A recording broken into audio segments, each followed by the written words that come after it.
Manny B. Pangilinan aminadong nai-stress din sa paghawak sa ating Gilas Pilipinas. At Coach Tim Cone ikinukumpara sa isang napakahusay na NBA coach at Sean Chambers. Hindi masaya sa mga trade na nangyayari ngayon at sinabi pa na proud siya na noong time niya doon sa Alaska kung saan isa sila sa mga naghahari dyan sa PBA ay hindi nga nakaklasify na binili yung kanilang tagumpay kundi binuo nila mga kabasketball. Pag-uusapan natin yan pero hihingi lang ako ng isang like at subscribe bilang pagsuporta.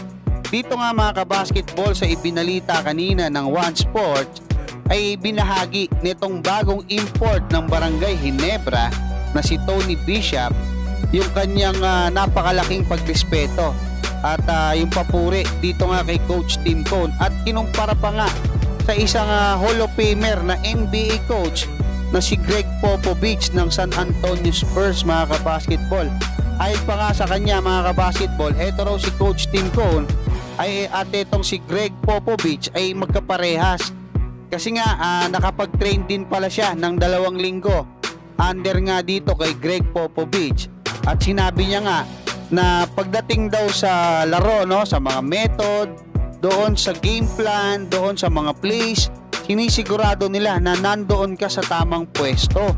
At ang isa pang matindi rito na ibinahagi, yung pagiging mabait netong si Coach Tim Cone on and off the court. So yun yung matindi ron kasi sabi niya napaka mapagmahal ni Coach Tim Cone na makakatulong daw para sa binubuong chemistry ngayon syempre dahil nga bago siya diyan sa Barangay Ginebra. At alam naman natin mga kabasketball, nakikita natin si Coach Tim Cone pag yung mga time na binabangko ni Coach Chot Reyes si Kai Soto, talagang kinakausap siya ni Coach Tim Cone, hinahawakan si Kai tapos may mga sinasabi sa kanya. So ganon kagaling mag-motivate ng tao itong si Coach Tim Cone. Nakita na natin yan kasi bata pa lang ako sa Alaska pa, ngayon sa Ginebra sa ating national team nakuha nila yung ginto diyan sa, di ba, sa Asian Games. So ano pa ang masasabi natin? Wala na mga kabasketball.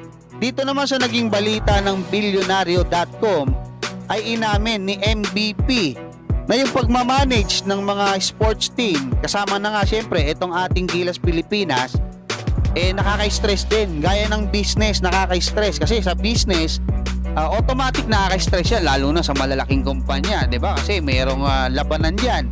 May competition, kailangan ng mga promotion, may mga kumbaga complain yung mga customers.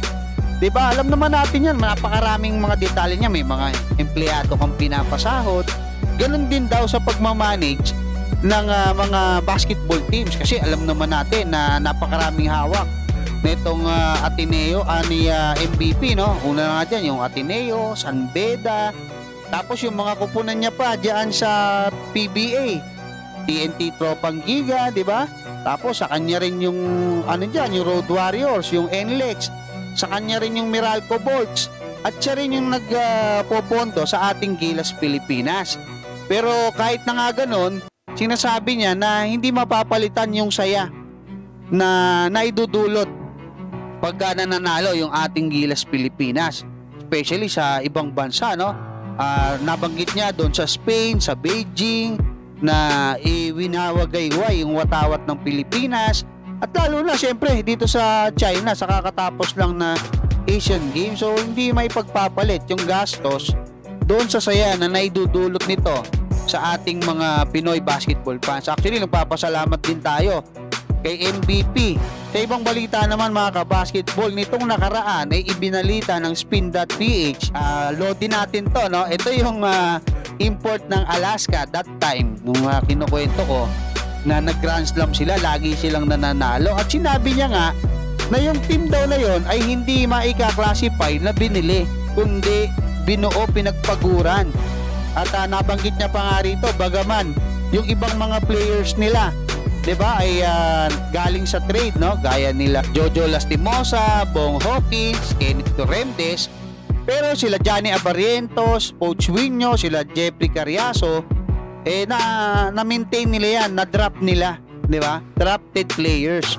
Kasi ang nangyayari daw ngayon, yung mga PBA teams na malalakas Kumbaga, yung grabe, no, kinukwento niya yung kay CJ Perez na kumbaga hindi raw makatwiran.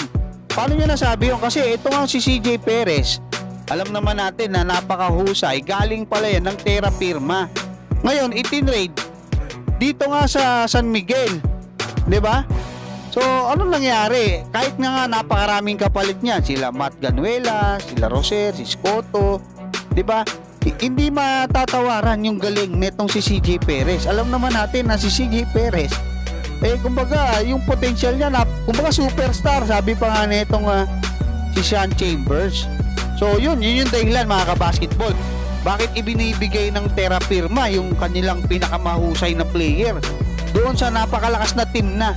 So, hindi na nga nagbabalance yung PBA. Yun yung hindi na nagustuhan ng Alaska, kaya nga umalis na rin sila diyan nga sa PBA.